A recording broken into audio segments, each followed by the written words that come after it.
Salam Indonesia, salam Nusantara dari Sabang sampai Merauke, dari Miangas sampai Pulau Rote. Mantaplah iman kita, mantaplah kasih kita, mantaplah pengharapan kita tentunya di dalam Yesus Kristus yang menjadi Tuhan dan Juru Selamat kita dan Juru Selamat dunia.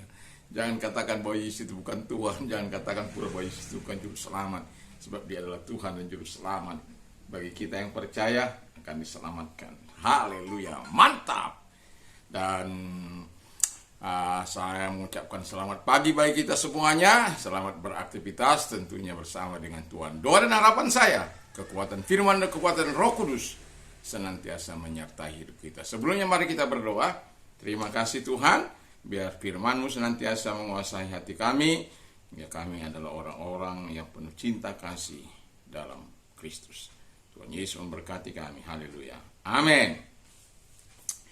Puji nama Tuhan, saya akan membaca Alkitab dalam 1 Tesalonika 1 ayat yang keempat, demikian bunyinya.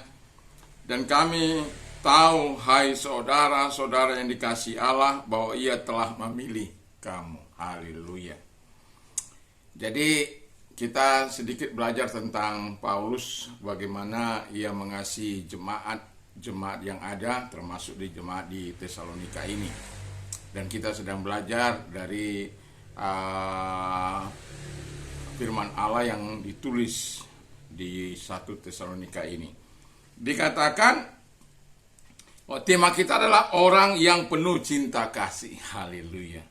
Ini kalau orang yang penuh cinta kasih, tentu akan berbeda pola pikirnya, pola tindaknya, dan akan berbeda bagaimana dia berbuat, bagaimana dia bertindak, dan bagaimana dia berkata-kata, dan bagaimana dia menghargai orang-orang yang dikasihinya. Kita belajar, Paulus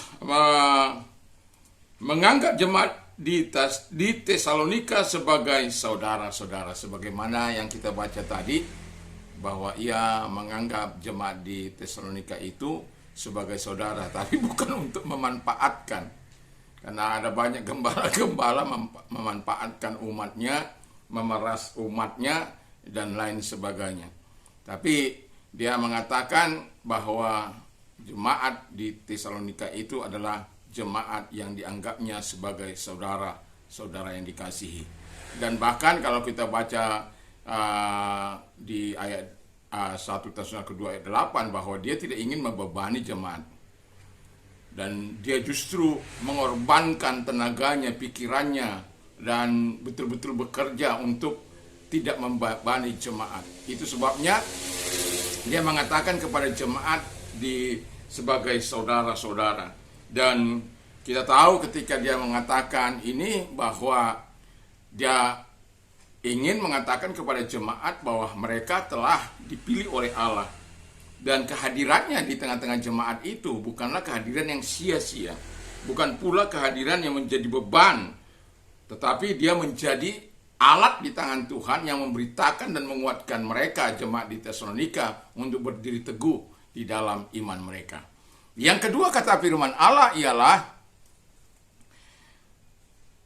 umat yang dikasihinya. 1 Tesalonika 2 ayat 8, demikian bunyi firman Allah.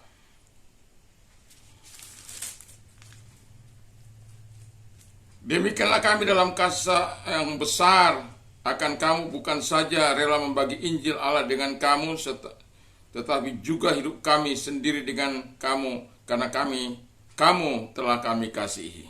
Jadi jemaat di Paulus menganggap jemaat di Tesalonika itu sebagai jemaat yang dikasihinya, dengan cinta yang besar, dengan kasih yang besar. Dan kasih yang besar itu membuat dia rela membagikan Injil dengan sekuat tenaganya, agar apa? Orang-orang mau menerima Injil itu, dan orang-orang jemaat di Tesalonika hidup bertumbuh dalam iman mereka, dalam perbuatan mereka, dan dalam kasih yang besar itu. Paulus katakan bahkan dia kalau dibutuhkan, dia rela menyerahkan nyawanya untuk jemaat-jemaat yang dikasihinya, sebagaimana Yesus menyerahkan nyawanya bagi jemaat-jemaat yang dikasihinya. Dan itu sebabnya Orang-orang yang penuh cinta kasih rela memberikan segala-galanya, tenaganya, pikirannya, hartanya, uangnya, dan tidak ingin merepotkan orang-orang yang dikasihinya. Itu baru pelayan yang sejati. Walaupun firman Allah juga mengajar jemaat untuk melakukan sesuatu yang baik, tanggung jawab bagi gereja Tuhan. Tetapi tidak pernah karena terpaksa, dipaksa, dibujuk, dan lain sebagainya. Tetapi karena keikhlasan, karena iman mereka bertumbuh, dan mereka berbuat sesuatu bagi pekerjaan Tuhan. Dan kalau orang-orang seperti itu telah bertumbuh, mereka tidak perlu diajar pun mereka akan berbuat. Kalau mereka sudah tiba pada tahap mencintai Tuhan, mereka akan berbuat sebagaimana yang diharapkan oleh Tuhan. Sebagaimana Paulus berbuat sesuatu kepada mereka, dan mereka juga kalau kita baca secara lengkap Alkitab yang dalam Tesalonika, maka mereka juga berbuat sesuatu kepada Paulus. Nah, yang ketiga adalah, yang tidak kalah serunya adalah, yang ketiga, Paulus menganggap jemaat di Tesalonika sebagai anak. Ya, ia sebagai bapa. Kita baca dulu 1 Tesalonika 2 ayat 11 dan 12. Demikian bunyi firman Allah, kamu tahu bahwa betapa kami seperti bapa terhadap anak-anaknya, telah menasihati kamu dan menguatkan hatimu seorang demi seorang, dan meminta dengan sangat supaya kamu hidup sesuai dengan kehendak Allah yang memanggil kamu ke dalam kerajaan dan kemuliaan. Haleluya. Luar biasa. Ya, ini sebuah hubungan yang sangat akrab, cinta kasih yang begitu luar biasa. Dan orang-orang yang penuh cinta kasih, orang-orang yang melayani dengan penuh cinta kasih, saya yakin dan percaya tidak akan pernah memanfaatkan umat walaupun dia kaya atau menyalahgunakan. Kalau yang kaya disuruh duduk dekat, kalau yang miskin sudah sana-sana. Karena saya telah pernah melihat orang-orang seperti ini. Kalau terhadap orang kaya, mari semari bro.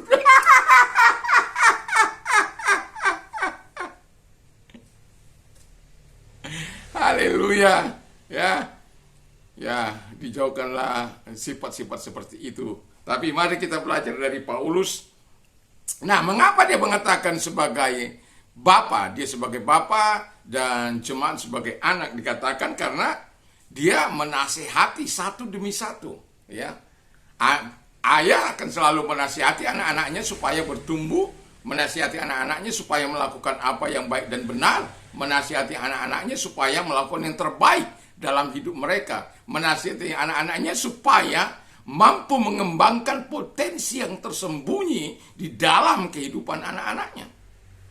Dan sebagai orang tua, ya kalau anaknya masih SD, dia akan katakan sekolah yang baik-baik, ya.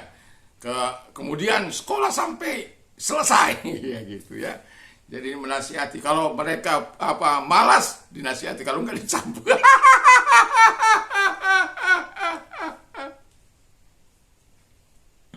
Haleluya. Jadi dia menasihati, lalu kemudian dikatakan menguatkan hati mereka, jemaat di Tesalonika itu.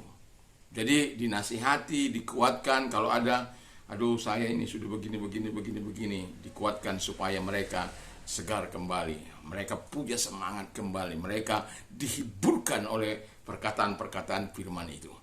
Lalu kemudian dikatakan meminta supaya hidup dalam kehendak Allah. Saya yakin dan percaya setiap kami, hamba-hamba Tuhan, pendeta-pendeta yang sungguh-sungguh melayani Tuhan, bukan karena hanya ingin memeras susu.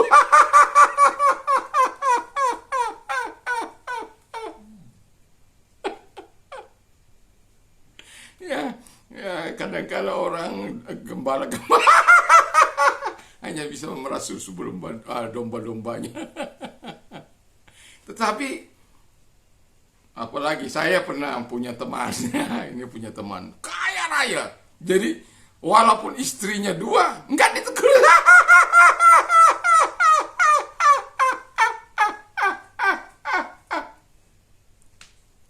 Bahkan dikatakan, bro, kebetulan saya yang buat ADART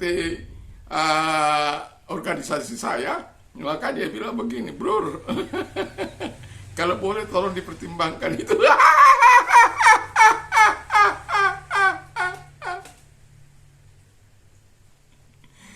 Tapi kita Pantekosta ya. Jadi yang mau saya bilang adalah ada gembala yang hanya karena mungkin dengan segala fasilitas yang ada yang didapatkan tidak lagi berani menegur. Saya ada juga yang sampai 2 istrinya, sampai 2 puasa, sampai saya katakan puasa 3 hari 3 malam ini.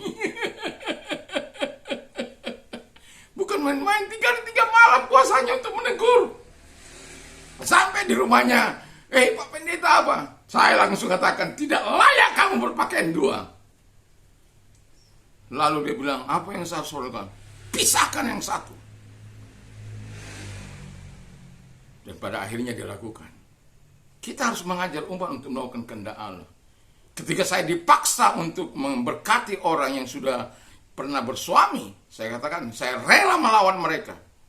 Dan mereka bilang belum punya gigi sudah mau menggigit, belum punya kuku sudah mau mencakar. Tapi saya tidak peduli. Saya akan membawa jemaat untuk melakukan kehendak Allah. Kalau mereka tidak mau, ya silakan. Pintu lebar-lebar. Kalau saya harus dipaksakan untuk memberkati orang yang sudah menikah, terkecuali mati ya, nah, bolehlah itu. Tapi kalau tidak, masih hidup pasangannya, masih ada di kota ini, wah, memangnya gue gendeng. Kita ajar untuk hidup melakukan firman Allah. Kalau mereka mempersalahkan satu dengan yang lain, seharusnya roh pengampunan harus ada. Dan itu sebabnya saya mau katakan kepada kita, biarlah, nah ini saking sudah serunya, ya.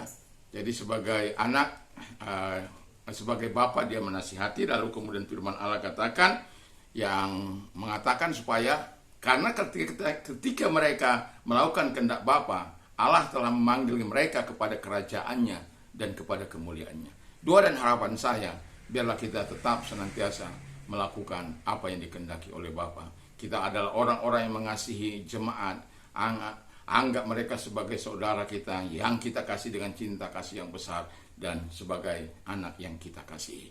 Mari kita tunduk kepada kita berdoa. Terima kasih Tuhan, berkati firman-Mu, kiranya Allah menolong kami untuk kami terus melakukan yang terbaik bagi Tuhan.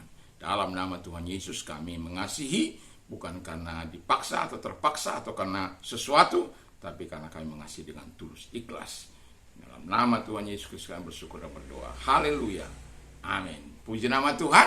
Tuhan memberkati kita semuanya. Selamat pagi, selamat beraktivitas tentunya bersama dengan Tuhan Yesus Kristus. Haleluya. Mantap, mantap.